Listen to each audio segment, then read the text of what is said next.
আল্লাহ যখন কাউকে ভালোবাসে তখন তার শরীরে 4টি নিশানা পাওয়া যায়, অর্থাৎ 4টি আলামত যদি আপনার শরীরে থাকে মনে করবেন আল্লাহ আপনাকে ভালোবাসে। 4টি নিশানা। 1 নাম্বার হচ্ছে যাদেরকে আল্লাহ তাআলা দ্বীনের সঠিক জ্ঞান দান করেন তাদেরকে আল্লাহ তাআলা মহব্বত করেন। নাম্বার 2, দ্বিতীয় নাম্বার হচ্ছে যারা বেশি বিপদে পড়ে আল্লাহ তাআলা তাদেরকে মহব্বত করেন।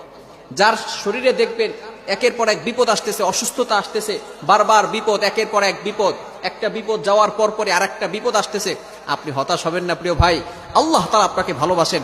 এই কোটি কোটি মানুষের ভিতরে আল্লাহ তাআলা আপনার প্রতি ফোকাস করেছেন, আল্লাহ তাআলা আপনাকে ভালোবেসেছেন বিধায় আল্লাহ পাক রব্বুল আলামিন আপনাকে বিপদ দিয়েছেন। মনে রাখবেন নবীদেরকে আল্লাহ তাআলা বিপদ দিয়েছেন। ইব্রাহিম আলাইহিস সালাম খলিলুল্লাহ এবং মিল্লাত আবিকুম ইব্রাহিম, যিনি সকল মুসলিম উম্মাহের সকল মুসলমানদের পিতা এবং সকল মুসলমানদের লিডার নেতা, সুতরাং ইব্রাহিম আলাইহিস সালামকে আল্লাহ তাআলা সবচেয়ে বেশি কষ্ট দিয়েছেন।